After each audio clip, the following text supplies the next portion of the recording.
करके फोन कर ओके दीजिए। मैम, स्टार्ट कर दीजिए, आप लाइव है मैम। ठीक। नमस्कार, आज की कक्षा में आप सभी का स्वागत है। आज का हमारा विषय है महादेवी वर्मा का बहुचर्चित संस्मरण गिल्लू। इससे पहले कि हम संस्मरण पर जाएं, हम लेखिका का थोड़ा परिचय ले लेते हैं। आधुनिक हिंदी साहित्य के स्वर्ण युग छायावाद के 4 प्रमुख स्तंभों में महादेवी वर्मा का विशिष्ट स्थान है। साहित्य जगत में महादेवी वर्मा की विशिष्ट उपस्थिति की इस रूप में समझा जा सकता है कि उन्हें कविता लेखन के लिए आधुनिक काल की मीरा कहा जाता है। महादेवी वर्मा को जितनी प्रसिद्धि कवित्री के रूप में मिली, उतनी ही ख्याति उन्हें गद्य की अन्य विधाओं में रचना करने के लिए भी मिली। वे संस्मरण और रेखा चित्रों की लेखिका के रूप में जानी जाती हैं। गद्य विधाओं में रेखाचित्र और संस्मरण की विषय वस्तु और भाषा शैली दोनों पर ही उनकी जबरदस्त पकड़ है। संस्मरण आधुनिक काल की गद्य विधा है। इस विधा की शुरुआत 20वीं शताब्दी के उत्तरार्ध में हुई और शीघ्र ही ये विधा हिंदी साहित्य जगत की महत्वपूर्ण विधा बन गई। बालमुकुंद गुप्त, प्रताप नारायण मिश्र, महादेवी वर्मा, प्रभाकर, विष्णु प्रभाकर, उपेंद्र नाथ अश्क आदि रचनाकारों ने इस विधा में अपनी लेखनी चलाई और इस विधा को समृद्ध किया। महादेवी वर्मा ने जितना साहित्य लिखा, उसमें उनके संस्मरण का एक विशिष्ट स्थान है। उसमें जो आत्मीयता की झलक उसमें हमें नजर आती है, वो अद्वितीय है। ऐसा कहीं किसी और साहित्यकार की रचनाओं में हमें नहीं नजर आता। उसमें साहित्य का वैभव भी है, उसमें भाषा की गरिमा भी है और उसमें ममत्व भी है, उसमें मानवता भी है, जिसका एक उदाहरण जो हमारे पाठ्यक्रम में लगा हुआ है संस्मरण, उसकी जब हम चर्चा करेंगे तो ये सारे पक्ष जो है वो खुल के हमारे सामने आएंगे। महादेवी वर्मा जो है, उनके व्यक्तित्व इतना धनी है, ममत्व से भरा हुआ, प्रेम से भरा हुआ, करुणा से भरा हुआ उनका व्यक्तित्व जो है, वो हमें उनके साथ, उनकी रचनाओं के साथ ऐसे जोड़ देता है कि हमें लगता है कि वो हमारे जीवन के बहुत ही नजदीक हैं। करुणा की धारा उनकी रचनाओं में हमें लगातार देखने को मिलती रहती है। उनका जन्म उत्तर प्रदेश के फारुखाबाद जिले में 1960 ईस्वी में हुआ। उनके पिता गोविंद प्रसाद मिश्र अध्यापक थे और समाज में प्रतिष्ठित व्यक्ति थे। उनकी माता हेमरानी देवी विदुषी थी और कला प्रिय थी और ब्रज भाषा पे उनकी बहुत अच्छी पकड़ थी। भक्ति में लीन उनका परिवार था, धार्मिक प्रवृत्तियों वाला उनका परिवार था और महादेवी का जो पारिवारिक माहौल है, उसकी उनपे बहुत, उनके व्यक्तित्व निर्माण पर बहुत महत्वपूर्ण भूमिका उनकी वहाँ रही। उनका पालन पोषण एक ऐसे वातावरण में हुआ जहाँ की उनके भीतर जो मानवीय तत्व थे, उनके भीतर जो संस्कार थे, उनके भीतर जो ममत्व था, करुणत्व जो था, उसको सही रूप से पोषण मिला और वो पूरी तरह से विकसित हो पाया। बहुत ही पुष्ट और स्वस्थ वातावरण उनके घर का था। इस वातावरण में की स्पष्ट प्रस्तुति महादेवी वर्मा का व्यक्तित्व और उनके साहित्यिक रचनाएं हैं, जिसकी स्पष्ट झलक हमें उनकी रचनाओं में देखने को मिलती है। महादेवी वर्मा के पिता इंदौर के एक महाविद्यालय में वाइस प्रिंसिपल के पद पर नियुक्त थे। इसी कारण महादेवी वर्मा जी उत्तर प्रदेश, मध्य प्रदेश के इंदौर में ही उनका बचपन बीता। मध्य प्रदेश के इंदौर में उनका बचपन बीता क्योंकि उनके पिता वहाँ कार्यरत थे। उनकी आरंभिक शिक्षा इंदौर में हुई, वहाँ के मिशनरी स्कूलों में वो पढ़ी। अन्य कलाओं में भी उनकी बहुत रुचि थी। चित्रकला, संगीत कला के साथ उनकी औपचारिक शिक्षा इन्होंने ली। लगभग 9 वर्ष की छोटी अवस्था में ही महादेवी का विवाह हो गया था, जिससे उनका रचना कर्म बाधित रहा। किंतु उसके पश्चात उन्होंने साहित्य जगत की जमीन पर जो निशान छोड़े वो अमिट थे। विद्यालय शिक्षा पाने के बाद उन्होंने इलाहाबाद विश्वविद्यालय से स्नातक की, संस्कृत से वो परास्नातक की उपाधि ग्रहण की। स्नातक की उपाधि प्राप्त करने के बाद उनका प्रथम काव्य संग्रह निहार 1930 में प्रकाशित हो गया। इसके बाद 1932 में परास्नातक की उपाधि प्राप्त करने के बाद उनका दूसरा काव्य संग्रह रश्मि भी प्रकाशित हो गया। उनकी विद्वता और रचनात्मकता का परिचय तब और अधिक मिला जब 1932 में उन्हें प्रयाग महिला विद्यापीठ की प्राचार्य नियुक्त किया गया। यहाँ पे कार्यरत रहते हुए महादेवी वर्मा ने साहित्य सदन नाम से एक साहित्यिक संस्था की स्थापना की और हिंदी की प्रसिद्ध पत्रिका चांद का संपादन का कार्य भी महादेवी वर्मा ने इसी वर्ष आरंभ किया, यानी कि 1932 में आरंभ किया। काव्य रचना का शौक जो है महादेवी वर्मा को आरंभिक दिनों से ही था। पारिवारिक वातावरण साहित्यिक होने के कारण भक्ति और साहित्य से जो उनका परिचय हुआ था, तुलसी, सूर, मीरा आदि के पदों को सहज ही वो याद कर लेने याद करती थी और 8 वर्ष की आयु में ब्रज भाषा में उन्होंने काव्य सृजन भी आरंभ कर दिए। कई तुकांत मुक्त पदों की उन्होंने रचना की। थोड़ी बड़ी होने पर उन्होंने खड़ी बोली की रचनाएं भी लिखनी शुरू की और जो कि कई तत्कालीन पत्रिकाओं में वो रचनाएं प्रकाशित हुई। महादेवी वर्मा का रचना संसार बहुत व्यापक है। कवित्री होने के नाते वे एक सशक्त लेखिका के रूप में हमारे सामने प्रस्तुत हुई। एक और छायावाद के जो 4 प्रमुख स्तंभ थे, वहीं उनमें से कोई भी जो है संस्मरण और रेखाचित्र लेखन में उनके समक्ष जो है खड़ा नहीं होता। उनकी एक्सपर्टीज, उनकी जो विशेषताएं हैं वो अन्य विधाओं में हैं, लेकिन संस्मरण और रेखाचित्र लिखने में जो महारत महादेवी वर्मा को हासिल है वो अन्य किसी को भी हासिल नहीं है। उनके कुल 5 काव्य संग्रह हैं, निहार, रश्मि, नीरजा, संध्या गीत और दीपशिखा, जो कि 1940 में आकर इन सबको 5 काव्य संग्रहों को मिलाकर एक बड़ा संग्रह बनाया गया, जिसका नाम यामा था और जिसके लिए उनको पुरस्कृत भी किया गया। उन्होंने सप्तणा नामक अनुवादित काव्य संग्रह को उन्होंने एक लंबी भूमिका लिखी। उसमें बहुत से अन्य कवियों की जो है कविताएं उसमें थी, जिसमें वैदिक और संस्कृत साहित्य के श्रेष्ठतम रचनाकारों वाल्मीकि, अश्वघोष, कालिदास, भवभूति, जयदेव की प्रमुख जो बहुत ही प्रसिद्ध उक्तियां थी वो उन्होंने उनकी चर्चा यहाँ पर की। इसके साथ ही महादेवी ने हिमालय नाम का एक काव्य संग्रह भी प्रकाश में लाई वो, और जिसमें अन्य रचनाकारों की रचनाएं भी प्रकाशित हैं। और अग्नि रेखा 1990 में उनकी मृत्यु के बाद जो है एक काव्य संग्रह उनका आया।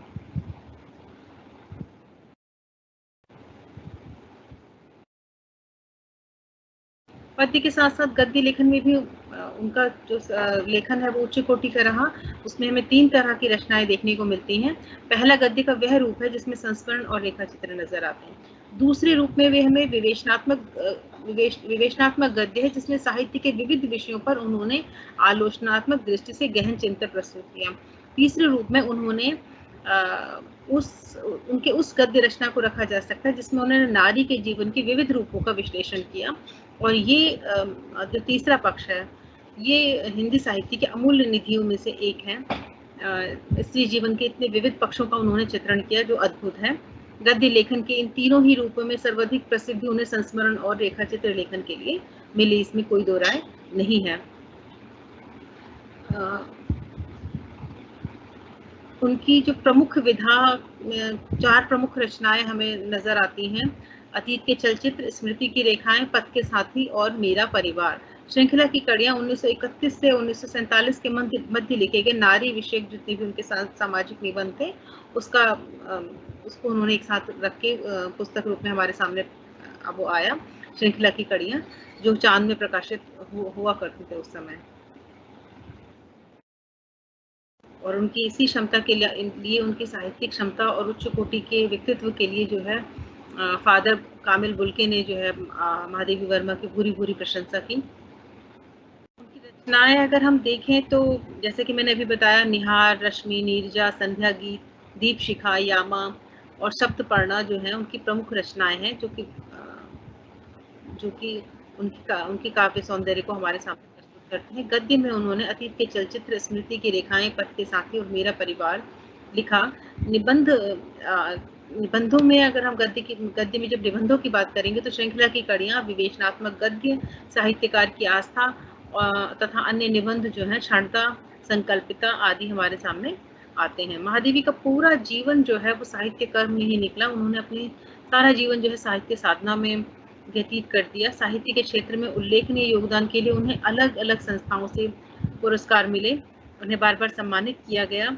और साहित्य जगत का जो सर्वश्रेष्ठ पुरस्कार है भारतीय ज्ञानपीठ पुरस्कार उनको मिला, ये उनको यामा के लिए मिला था। इसके बाद उन्हें पद्म विभूषण मिला जो उनको मरणोपरांत प्रदान किया गया। और उत्तर प्रदेश सरकार ने 1952 में उनको उत्तर प्रदेश विधान परिषद की सदस्य के रूप में मनोनीत किया। उन्हें पद्म भूषण से सम्मानित किया गया। उन्हें मंगला प्रसाद पारितोषिक पुरस्कार मिला, भारत भारती पुरस्कार प्राप्त हुआ और साहित्य अकादमी की फेलोशिप भी उनको दी गई। और वो पहली महिला थी जिनको ये फेलोशिप प्रदान की गई। 11 सितंबर 1987 में उनकी मृत्यु हुई। 1987 में उनका निधन हुआ और हिंदी जगत ने जो है एक अमूल्य रत्न जो है अपना उस दिन गंवा दिया। हमने उनकी जो साहित्यिक अवदानों पर चर्चा की अभी, तो उसी से आपको समझ में आया होगा कि उनका व्यक्तित्व कितना धनी है और कितनी तरह से उन्होंने जो है रचनाएं लिखी और कितने उनको पुरस्कार दिए। अपने समय में भी सर्व स्वीकृत थी, अपने समय में बहुत सम्मानित महिला थी, साहित्यकार थी और पाठकों ने और सभी ने जो है उन्हें खुले हाथ से, खुले दिल से उनका स्वागत किया था, उनकी रचनाओं का स्वागत किया था और आज भी उनकी रचनाएं जो है वो प्रासंगिक हैं। अब अगर हम इस पाठ पे आते हैं जिसका नाम है गिल्लू, एक संस्मरण है। संस्मरण मतलब लेखिका की स्मृति में जो छाप गिल्लू ने छोड़ी उसका यहाँ चित्रण उन्होंने किया है। अब इसमें गिल्लू क्या है, गिल्लू कौन है और गिल्लू का महादेवी के जीवन पे क्या प्रभाव पड़ा और महादेवी ने गिल्लू को कैसे प्रभावित किया, दोनों का आपस में क्या संबंध था, ये हम इस निबंध में बहुत ही खूबसूरती से उन्होंने चित्रित किया हुआ है। महादेवी कहती हैं, इस संस्मरण के बिल्कुल आरंभ जो है ऐसे होता है कि महादेवी को अपने आंगन में दो गमलों के बीच कौवों की कुछ नोकझोंक से दिखाई देती है, जहाँ दो कौवे जो है चोंच मार के किसी चीज को आहत कर रहे हैं, जिसे किसी चीज को खींचना चाहते हैं और महादेवी तुरंत जो है वहां पहुंचती हैं और देखती हैं तो उन्हें एक छोटा सा गिलहरी का बच्चा मिलता है।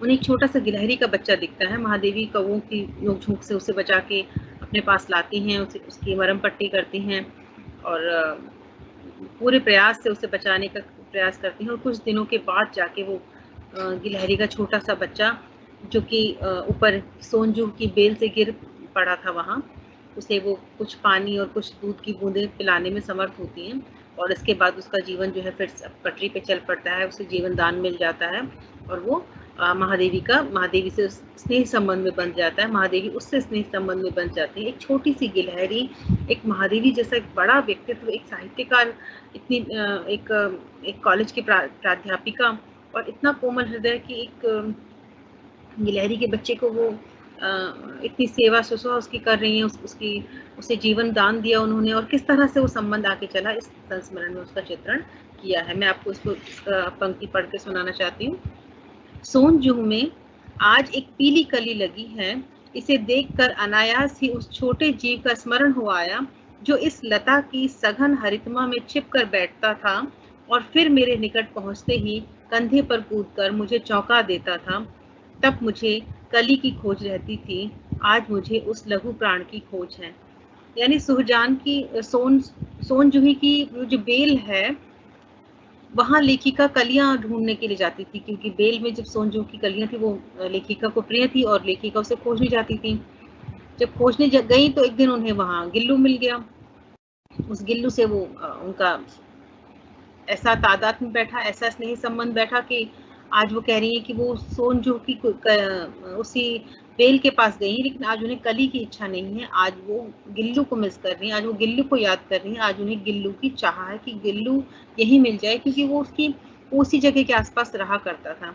और ऐसा क्यों कि सोनजू की कली की वो जो बेल है उसी के पास उसे ढूंढ रही है। वास्तव में वो उस जगह पे उन्हें मिला भी था, उसका घोंसला वहां था जहाँ से वो गिर पड़ा था जब वो छोटा शिशु था। और जब उसकी मृत्यु होती है तो महादेवी जो है उसकी समाधि इसी सोनजू की बेल की जड़ के पास बना देती है। तो उन्हें ये लगता है, वो आगे उसकी चर्चा भी वो करती हैं कि जैसे वो मिट्टी में वहीं उसकी जड़ों से विलीन होकर इस सोनजू में ही उसके प्राणांतर हो गए, उसका प्राण जो है इसी में मिल गए हैं और जाने किस कली के रूप में वो लेखिका के सामने फिर किसी दिन प्रस्तुत हो जाए। लेखिका कहती है कि इतना सुंदर, मतलब एक गिलहरी जैसा छोटा सा जीव जो है वो प्रेम का प्रतिदान देना जानता है।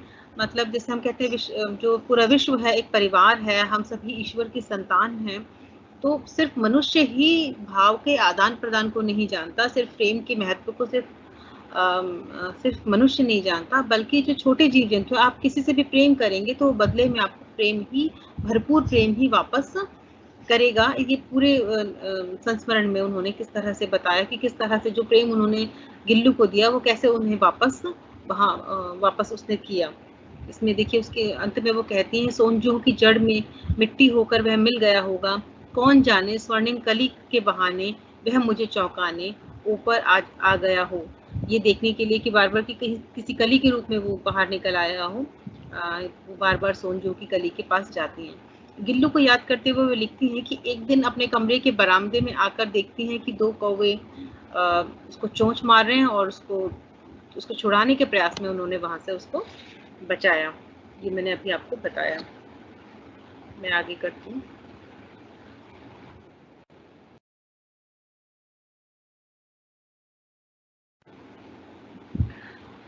महादेवी बताती है कि गिलहरी का जो जीवन है वो बहुत छोटा होता है, करीब करीब 2 साल में ही उसका जीवन पूर्ण हो जाता है। और इस 2 साल के दौरान गिल्लू जो है वो महादेवी के संसर्ग में रहा और महादेवी से वो दूर नहीं हुआ। महादेवी जब कॉलेज जाती थी तो वो उनके कमरे से बाहर चला जाता था और जैसे ही वो घर आती थी तो वो कमरे में घुस आता था उनके साथ रहने के लिए।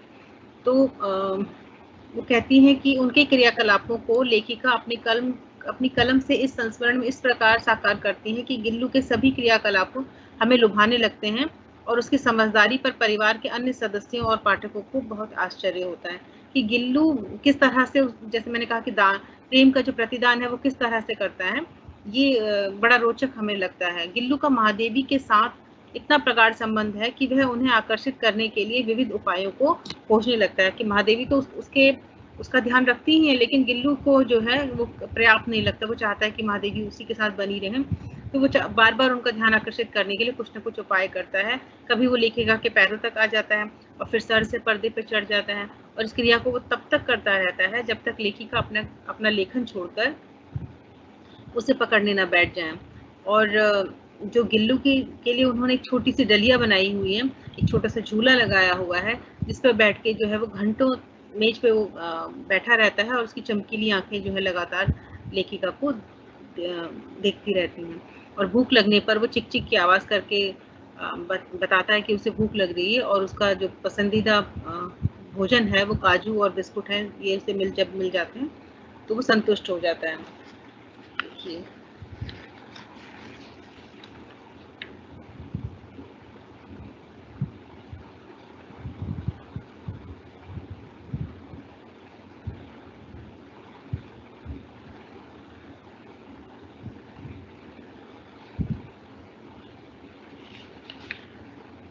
उसकी पंक्ति सुनाना चाहती हूँ।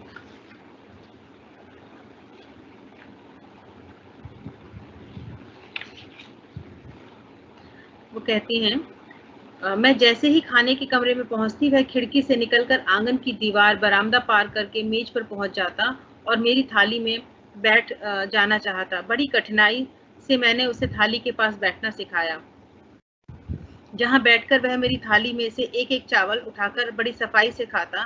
काजू उसका प्रिय खाद्य था और कई दिनों तक काजू न मिलने पर वह अन्य खाद्यों की चीजें को लेना बंद कर देता था या झूले से नीचे फेंक देता था। यानी जहां उसका आसन बनाया हुआ था वहां से वो सामान को गिरा देता था। वो उसका प्रिय भोजन है।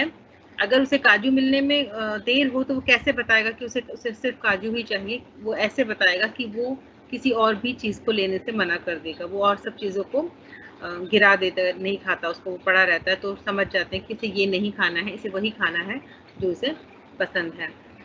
तो गिलहरी जो है वो खुले बागानों और पेड़ पौधों के बीच सरपट दौड़ने वाला एक चंचल प्राणी है। स्वभावतः मौसम में परिवर्तन होने पर बाहर विचरण करती हुई अन्य गिलहरियां खिड़की की जाली के पास आकर आवाजें करती। गिल्लू भीतर से ही अपने बहुत ही मतलब अकेलापन महसूस करता, क्योंकि उसे अपने साथियों के साथ भी जाना था, उसे लेखिका के साथ भी रहना था। इस असमंजस को लेखिका ने समझ लिया और लेखिका ने गिल्लू के इस क्रियाकलाप को समझा और ये अनुभव किया कि उसे अब मुक्त करने की आवश्यकता है।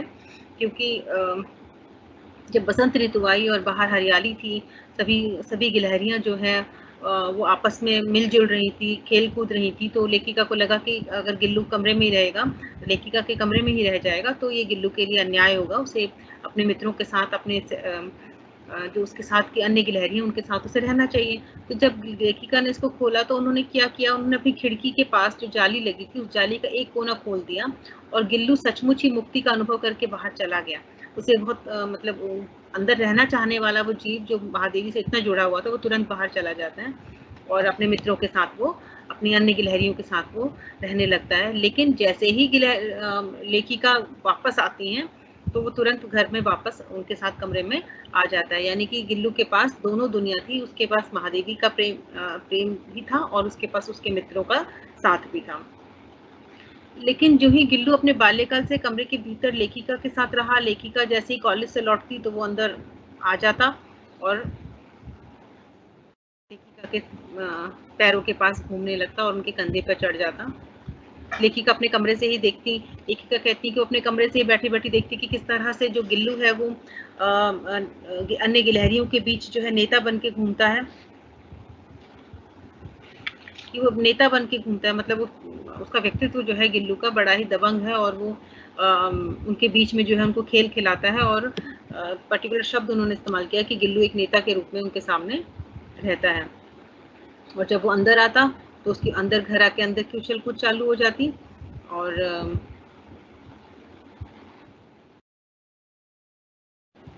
वो कहती है कि उन्होंने बहुत से पशु पक्षी पाले, लेकिन गिल्लू इसमें कुछ खास था। लेखिका को चौंकाने और आकर्षित करने की कला जो उसने सीखी थी ये उसे कुछ खास बना देती है।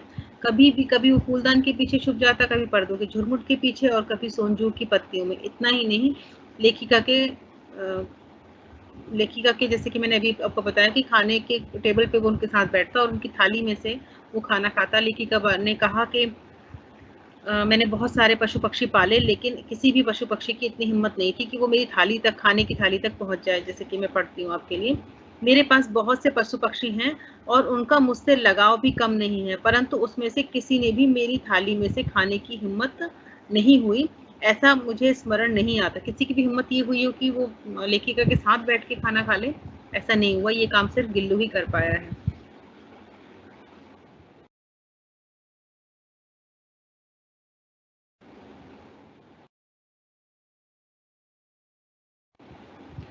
लेखिका कहती, उसकी कई छोटी छोटी गतिविधियों पर की तरफ लेखिका ने इशारा किया। उन्होंने कहा कि वो कमरे में उनके साथ रहता था और जब उसे गर्मी लगती थी तो वो क्या करता था, तो वो लेखिका के टेबल पे जो सुराही रखी रहती थी उस सुराही पर वो पैर फैलाकर लेट जाता था, लेकिन वो लेखिका के नज़दीक ही बना रहना चाहता था।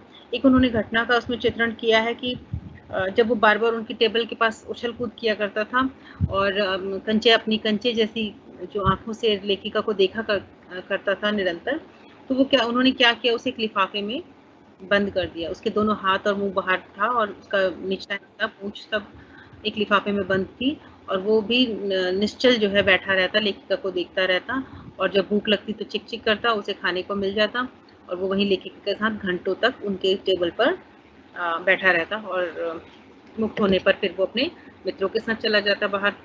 इसमें इस पूरे संस्मरण में एक घटना लेखिका ने और जोड़ी कि एक बार जो है दुर्भाग्यवश लेखिका का एक्सीडेंट हो जाता है, कार दुर्घटना में उनको चोट लग जाती है, वो कुछ दिन अस्पताल में रहती हैं और गिल्लू लगातार उनके कमरे में आता जाता रहता है और घर के जो सेविका हैं वो गिल्लू के लिए बिस्कुट और काजू जो भी उसे पसंद है वो सब उसके लिए भोजन की व्यवस्था करती हैं। लेकिन गिल्लू कमरे में आता तो था लेकिन उसने कुछ भी नहीं खाया। वो लेखिका को देखने के लिए आता था पर लेखिका उसे दिखी नहीं तो वो कुछ खाता नहीं था। वो बड़ा मायूस था, बड़ा दुखी था इस बात से, क्योंकि वो पशु है, छोटा सा एक जीव है जो कहना नहीं जानता, जिसके पास भाषा नहीं है, लेकिन अपनी गतिविधियों से वो बता देता है कि वो कैसा महसूस कर रहा है। लेखिका का ना होना उसे बार बार आहत कर रहा है और वो पूछ भी नहीं सकता, वो जानता नहीं है कि जो उसकी प्रिय पात्र हैं, जो उसे स्नेह करती हैं, वो कहाँ हैं, वो नहीं जानता है, लेकिन उनके अभाव को वो मिस कर रहा है, वो उसके अभाव को लगातार महसूस कर रहा है। तो वो कहता है, मतलब लगातार वहाँ आता है लेकिन खाता कुछ भी नहीं है। उसका ना खाना जो है वो इस बात को बताता है कि वो सिर्फ लेखिका के लिए आ रहा है, अपने भोजन के लिए नहीं आ रहा वहाँ पर। और जब लेखिका वापस आती हैं तो वो अपने कमरे में, मतलब उनके कमरे में आता है, उनके सिरहाने पे बैठता है और उनके बालों में हाथ फेरता है और लेखिका भी उसके उस स्नेह स्पर्श को जो है महसूस करती हैं और ऐसे कहती हैं, उन्होंने लिखा कि ऐसा लगा मुझे जैसे कि कोई बहुत ही अति चिंतित व्यक्ति जो है, तुम्हारा निकटतम परिवार का कोई सदस्य जो है आपके सिर को सहला रहा है और आपके लिए आपके स्वस्थ होने की कामना कर रहा है कि आप जल्दी स्वस्थ हों।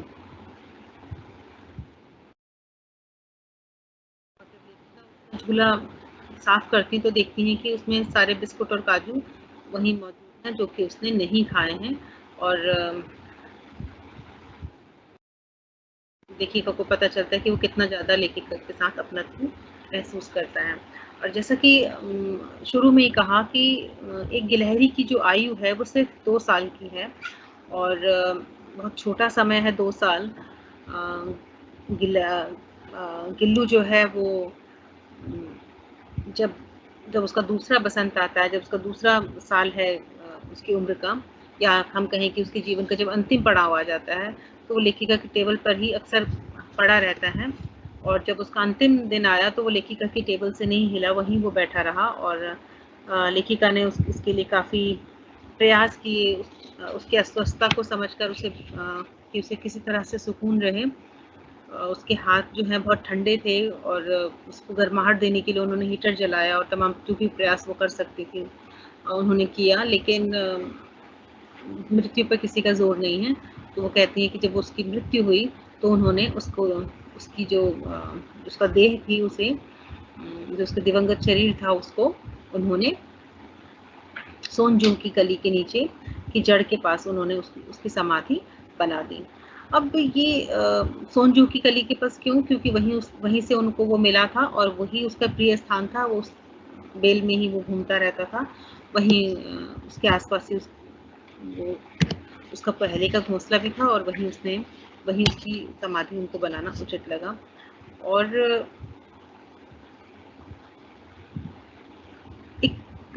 उसका पूरा जीवन, मतलब हमें 2 साल भले ही छोटे लगे, लेकिन प्रकृति ने जो है उसे जो जीवन दिया है, उसने अपने जीवन को भरपूर जिया और उसे भाग्यशाली था कि उसे महादेवी वर्मा का सानिध्य मिला, इतनी स्नेहल स्त्री का सानिध्य मिला जिन्होंने अपने प्रेम से जो है उसके जीवन को और सरल और सरस और क्या कहना चाहिए सुखद बना दिया। और महादेवी भी कहीं ना कहीं लकी हैं कि उन्हें इतने उनके प्रेम को समझने वाले ऐसे जीव और ऐसे व्यक्ति उनको लगातार उनके जीवन में आते रहें। और ये क्या कहना चाहिए, इसे हमें ये कहना चाहिए कि ये दान, प्रेम का दान और प्रतिदान है कि जैसे ही आप देते हैं वैसे ही आपको मिलना शुरू हो जाता है। तो उसके जीवन का जो अंतिम पक्ष था मैं वो आपको पढ़ के सुनाती हूँ। गिलहरियों के जीवन की अवस्था 2 वर्ष से अधिक नहीं होती, अतः गिल्लू के जीवन यात्रा का अंत आ ही गया। दिन भर उसने न कुछ खाया न बाहर गया। रात में अंत की यातना में भी वह अपने झूले से उतरकर मेरे बिस्तर पर आ गया। ठंडे पंजों से वे मेरी उंगलियां पकड़कर हाथ से चिपक गया। उसे अपने जिसे उसने अपने बचपन की मरणासन स्थिति में पकड़ा था। यानी कि जब महादेवी को वो मिला था तब भी महादेवी ने जब उसकी चोट पर दवाइयां लगाई और उसको किसी तरह से दूध और पानी पिलाया, तब उसने महादेवी के अपनत्व को उसी वक्त पहचान लिया था और उनकी उंगलियों को अपने पंजों से पकड़ लिया था। वही स्थिति उसकी मृत्यु के समय भी थी कि महादेवी के अपनत्व को जानकर उसने उनकी उंगलियों को फिर पकड़ लिया कि अब उसका अंतिम समय आ गया है। और महादेवी को वही वक्त याद आ गया, उसका उंगली पकड़ना जो है याद आ जाता है इसी दौरान फिर दोबारा। तो पंजे इतने ठंडे थे कि मैंने जागकर हीटर जलाया और उष्णता देने का प्रयत्न किया, परंतु प्रभात की प्रथम किरण के स्पर्श के साथ ही वह किसी और दुनिया में किसी और जीवन में जागने के लिए सो गया। यानी कि अब वो इस दुनिया में नहीं रहा, वो किसी और दुनिया में चला गया। उन्होंने उसका झूला उतार के रख दिया और खिड़की से जाली बंद कर दी, परंतु गिलहरियों की नई पीढ़ी जाली के उस पार चिक चिक करती ही रही और सोनजूह पर बसंत आता ही रहा। सोनजूह की कली के नीचे गिल्लू की समाधि बना दी, इसलिए कि उसे वह लता सबसे अधिक प्रिय थी, इसलिए कि उसमें उस लघु गात का किसी वासंती दिन जूही के पीताम्बर छोटे फूल में खिल जाने का विश्वास मुझे संतोष देता है। और महादेवी ने कहा कि जैसे कि मैंने अभी कहा कि उन्होंने क्यों उस लता के नीचे ही उसकी समाधि बनाई, तो क्योंकि वो उसका प्रिय स्थान था, क्योंकि यहीं उसका जन्म हुआ था, यहीं उसका घोंसला था और यहीं से महादेवी को वो मिला था। और महादेवी ने उसमें अपना भी जोड़ा कि उन्हें ये उम्मीद थी कि अगर वो सोनजू की कली के हो सकता है कि अगर वो उसकी जड़ों में उसकी समाधि हो तो हो सकता है कि गिल्लू जो है वो किसी दिन इसकी कलियों में फिर से विकसित हो जाए, इसकी कलियों के रूप में जो है महादेवी को फिर से वो मिल जाए और जब वो कलियां हिलेंगी तो उन्हें ऐसा लगेगा जैसे कि उनका गिल्लू ही फिर से वापस आ गया है। अब यहाँ अगर हम इस संस्मरण का विश्लेषण करें, उसको समझने का प्रयास करें, तो एक जीव मात्र से प्रेम, और जीव मात्र से प्रेम में हम ये समझ के इंसान को ये भ्रम है कि वो सबसे बुद्धिमान है, सबसे श्रेष्ठ है, लेकिन ऐसा नहीं है। हकीकत ये है कि प्रकृति ने जो है सबको कुछ न कुछ विशेषताएं, कुछ न कुछ गुण दे के भेजा है, और प्रेम एक ऐसा तंतु है जो बहुत सारे विभेदों के बावजूद जो है हम सबके पास कॉमन है, हम सबके भीतर कहीं ना कहीं है। हम सब एक परिवार का हिस्सा हैं और हम एक परमपिता परमेश्वर, उस नेचर का, उस प्रकृति के हम संतान हैं। तो कहीं ना कहीं हम सब में कुछ ना कुछ कॉमन है। तो महादेवी जब उस जीव को प्रेम करती हैं, उस जीव से जो अपनत्व का भाव रखती हैं, तो बदले में वो भी महादेवी को भरपूर अपनत्व देता है, महादेवी को भरपूर प्रेम देता है। और एक एग्जाम्पल हमारे सामने, उदाहरण हमारे सामने है कि हमें सबके साथ जो है, हमें हर जीव मात्र के साथ जो है प्रेम का संबंध रखना चाहिए, उसके साथ, उसके प्रति करुणा और उसके प्रति दया का भाव हमें हमेशा रखना चाहिए। इस छोटी छोटी घटनाएं जो हैं इसमें लगातार चल रही हैं, लगातार जो है वो बताती हैं कि किस तरह से महादेवी उस जीव से प्रेम करती हैं। वो उसकी चोट उसे लगी, उस पर दवाई लगाना, उसके लिए खाने की व्यवस्था करना। वो कहती हैं कि उसे अपनी थाली के पास बैठना सिखाना, मतलब वो नहीं जानता टेबल के एटिकेट, खाने का क्या सभ्यता है मनुष्य की, वो नहीं जानता वो टेबल, लेकिन उसको महादेवी सिखाती हैं कि वो सिर्फ एक एक दाना उसमें बड़े सलीके से उठा के, चावल का एक एक दाना उठा के बड़े सलीके से वो खाता है। तो इसके लिए भी निश्चित रूप से महादेवी ने उसके साथ कुछ न कुछ प्रयास किया है। महादेवी उसका प्रिय भोजन पहचानती हैं, महादेवी उसके लिए खाद्य पदार्थों की व्यवस्था रखती हैं। और जब वो मरणासन है तो आप देखिए कि किस तरह से उसका रिवर्स में महादेवी को कैसे मिलता है कि जब मरणासन है वो, तो महादेवी के कमरे में ही आ जाता है। वो कहीं और भी रह सकता था जैसे कि अन्य गिलहरियां रहती हैं, लेकिन उसको उस प्रेम का भरोसा है जो महादेवी से उसको मिलता है। इसीलिए वो अपने अंतिम समय में महादेवी के पास, महादेवी के बिस्तर पे रहता है, और महादेवी जो है उसके लिए पूरी व्यवस्था करती हैं, जो भी वो उसके समय को, उसके अंतिम समय को सुखद और कम कष्टदायक बनाने के लिए जो भी वो कर सकती थी, वो सब वो प्रयास वहाँ पर करती हैं। उसका उंगलियों से पंजों को, महादेवी जी की उंगलियों को अपने पंजों से पकड़ना जो है वो उस प्रगाढ़ता को दिखाता है जो गिल्लू के मन में है, उनके प्रति जो प्रेम की जो गहनता उसके मन में है, उसको वो दिखाता है। इसके साथ जो एक और जो महत्वपूर्ण घटना की इसमें चर्चा की गई है, जब महादेवी अस्वस्थ होती हैं, उन्हें चोट लग जाती है और वो 2-4 दिन घर पे नहीं होती, तो किस तरह से गिल्लू जो है, आप कहेंगे कि हम ये कहा जा सकता है कि पशु तो उसको सिर्फ अपने भोजन की चिंता होनी चाहिए, लेकिन वो अपना भोजन वहां से नहीं लेता, वो सिर्फ आता है कमरे में और जाता है। जब तक महादेवी नहीं आती तब तक वो कुछ भी उस कमरे में से लेकर नहीं खाता है। और जब महादेवी आ जाती हैं तो उनके सिरहाने बैठता है, उनके बालों में हाथ फेरता है। तो जो जिस संबंध की प्रगाढ़ता और अपनत्व को दिखाता है, उसकी समझदारी को दिखाता है, उसकी रागात्मकता को दिखाता है, या कहें कि प्रेम के संबंध में जो बराबरी वाला जो चीज होती है वो वहाँ पे हमें नजर आती है। वो अपने किसी लोभ या लालच से ही वहाँ पर है, भोजन की व्यवस्था की वजह से, सुविधा की वजह से ही वो वहाँ पर है, हम ये नहीं कह सकते। हम ये कह सकते हैं कि वो प्रेम के बंधन के लिए वहाँ पर है, और इसीलिए वो खास है। वो पहचान रहा है, इसीलिए वो खास है, और इसीलिए वो गिलहरी नहीं है, इसीलिए वो गिल्लू है। गिलहरी जो है वो जातिवाचक शब्द, जब हम गिलहरी कहते हैं तो हम सभी गिलहरियों की बात कर रहे हैं कि गिलहरियां पेड़ पर रहती हैं, गिलहरियां नटखट होती हैं, गिलहरियां चंचल होती हैं। लेकिन जब हम गिल्लू कहते हैं तो हम उसकी व्यक्तिवाचक की बात कर रहे हैं, हम एक पर्टिकुलर गिलहरी की बात कर रहे हैं, एक विशिष्ट गिलहरी की बात कर रहे हैं जो भी महादेवी के साथ रहा करती थी, और उसका महादेवी के साथ बहुत ही घनिष्ठ प्रेम संबंध था, लगाव था दोनों का एक दूसरे के प्रति। तो उसने विशेषता पाई अपनी समझदारी से, अपने आचरण से। अभी यहाँ देखने की बात ये है कि अगर हम इसकी भाषा पे चर्चा करें, इसकी भाषा कैसी है, पूरे संस्मरण की भाषा कैसी है, तो निश्चित रूप से महादेवी जी लिख रही हैं तो भाषा जो है वो साहित्यिक है, प्रांजल है, प्रौढ़ है, लेकिन भाषा बिल्कुल सहज है। भाषा एक बार में पढ़ते ही समझ में आने वाली भाषा है और अनुकूल है, मतलब जो विवरण दिया गया है उसके अनुकूल है। और जो पूरा संस्मरण है उसमें छोटे छोटे विवरण है, चित्रात्मकता है, पूरे दृश्य, गिल्लू का एक पूरा दृश्य जो है हमारे सामने एक पिक्चर की तरह हमारे सामने आ जाता है कि किस तरह से वो महादेवी के पैरों के पास घूमता होगा और किस तरह से सर से वो पर्दे पे चढ़ जाता होगा, या किस तरह से वो चक चक की आवाज़ निकालता होगा, या जब महादेवी ने वो दृश्य बताया कि जब वो उन्हें चोट लगती है और वो कई दिन के बाद हॉस्पिटल से घर आती हैं, तब वो किस तरह से गिलहरी जो है तकिए पे बैठ के उनके बालों में हाथ फेरती है और उनको सांत्वना देती है कि वो जल्दी स्वस्थ हो। इस तरह से शब्दों से नहीं कहता, वो अपनी भाव भंगिमाओं से ही कहता है, अपने आचरण से इस बात को कहता है। तो ये चित्रात्मकता उनके पूरे संस्मरण में हमको नजर आती है और ये संस्मरण अपने आप में जो है बहुत ही महत्वपूर्ण संस्मरण बन जाता है, जो कि बहुत छोटा लिखा हुआ है लेकिन बहुत गहरा है।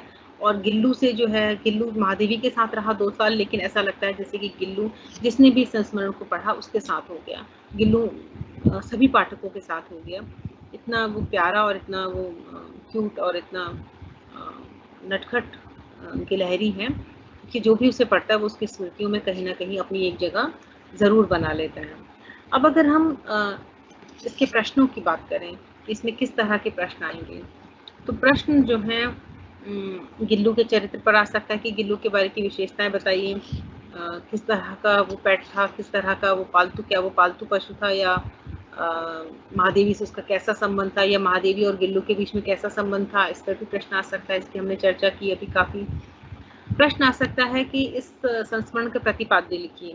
तो प्रतिपाद्य का अर्थ है कि जो भी आपने इस चैप्टर को पढ़ के पाया, जो भी जानने योग्य बातें हैं वो आप इसमें बताएं, यानी कि जो भी इस चैप्टर का सार है, जो भी पॉइंट्स आपने पॉइंट वाइज पढ़ा समझा उसको आप प्रतिपाद्य में बताना होगा। एक तरह से आपको कहानी ही उसमें लिखनी होगी। एक प्रश्न आता है कि प्रस्तुत निबंध का, प्रस्तुत संस्मरण का जो है कथा, उसका सार लिखिए कि इसमें क्या कहना चाहते हैं वो। तो फिर वहाँ भी आपको वही कहानी बतानी है कि किस तरह से गिल्लू महादेवी को मिलता है और किस तरह से उनका घटनाएं उनके बीच में चलती हैं, वो सब आपको चित्रित उसमें करनी होंगे, अपने आंसर में देना होगा। एक और प्रश्न जो कि थोड़ा कम पूछा जाता है वो भाषा शैली पर आ सकता है, जिसकी हमने अभी चर्चा की कि किस तरह की भाषा उन्होंने इस्तेमाल की है। उनकी भाषा सहज है, सरल है और साहित्यिक भाषा है और उसके अनुकूल भाषा है, जो कथ्य है उसके अनुकूल भाषा है। मुझे लगता है कि हम इस पर काफ़ी चर्चा कर चुके हैं और अगर आपके कुछ प्रश्न हो तो थोड़ा मैं आपके प्रश्न देखना चाहती हूँ।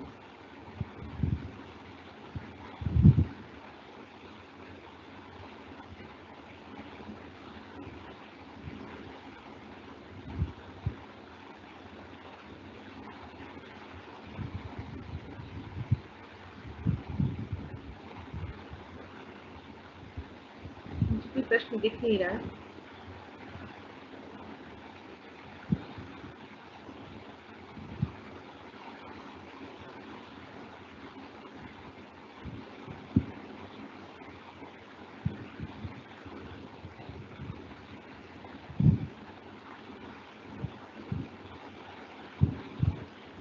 चलिए, मुझे लगता है कि आपने इस चैप्टर को अच्छे से समझा होगा। आज की क्लास देने के लिए आपका बहुत बहुत धन्यवाद।